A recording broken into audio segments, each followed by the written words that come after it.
Hey, this is Joe from Citrus County Porch Life, and I'll tell you, we had quite a storm earlier. It stopped. There was some hail to it, also lots of thunder, copious rain, and now I hear the thunder again. So I might come down in the middle of this broadcast.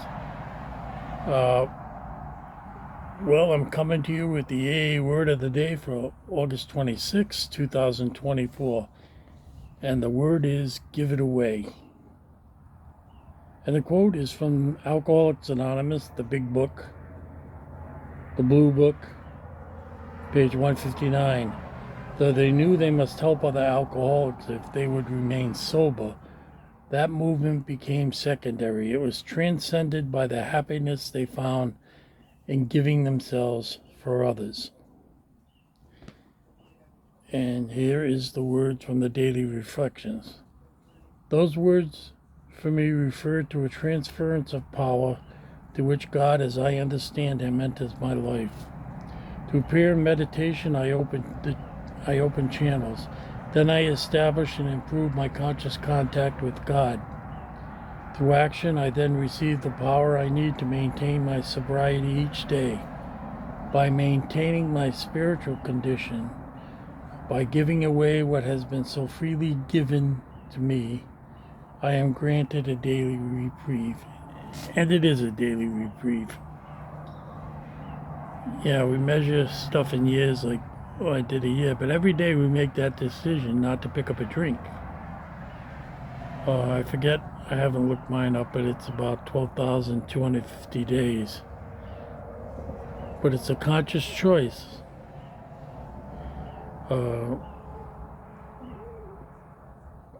Luckily, after so many days of not drinking, I've got the bag of tools so that if I ever felt like drinking, and I haven't in a long, long time, even with all the deaths in my family,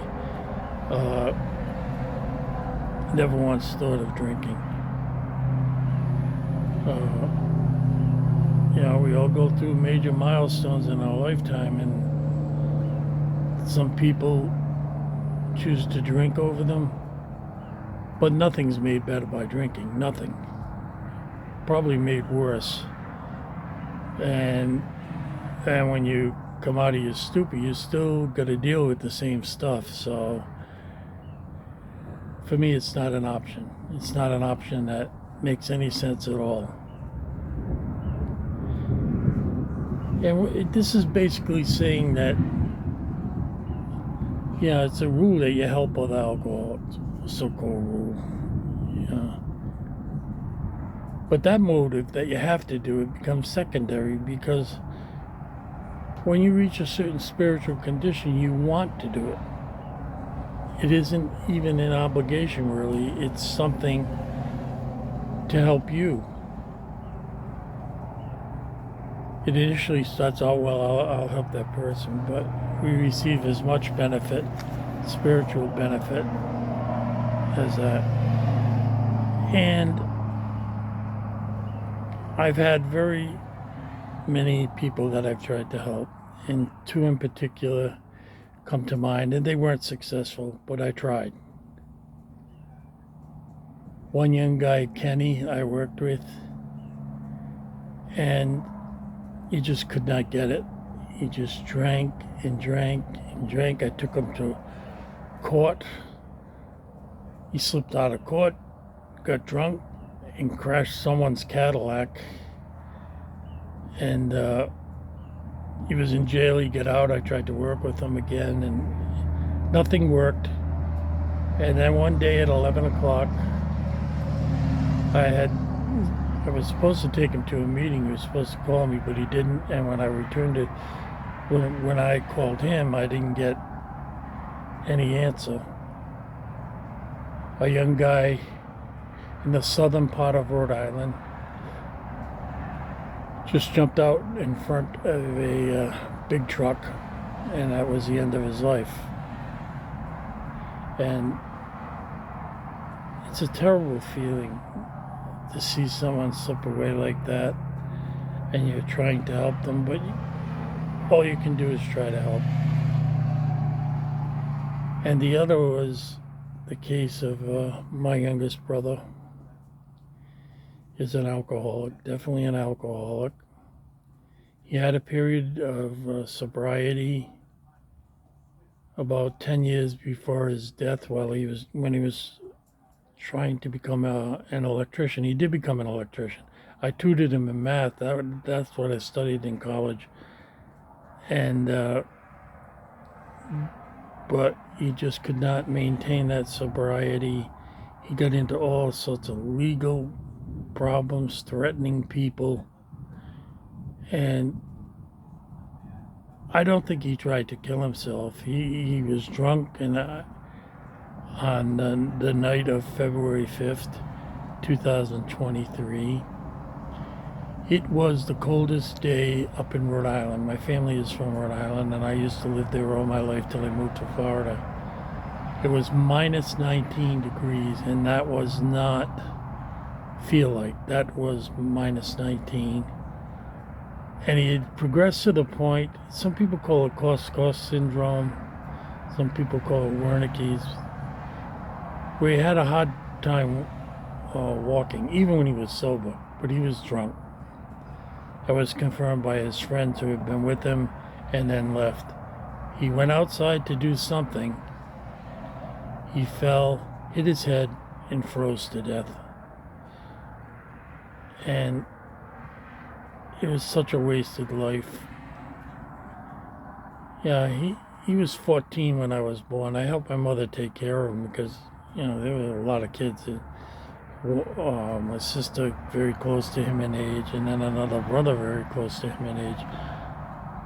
3 kids born in 2 years. She had some Irish twins, and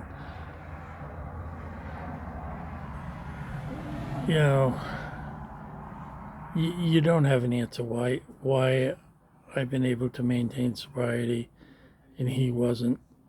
He tried.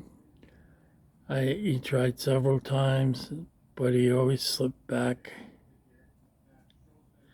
And it really was so sad. I had to fly up from Florida. His nephew lives not that far from me. I mean, his son, my nephew. And it was just so sad because his son just got out of the service. He was in the Navy. He just got out and was going to PA school and was looking to talk to his father about that. And Newton will never ever be in this lifetime. So you can't let it discourage you, though. I mean, someone that close, it really hurts. And the other guy hurt to a certain extent.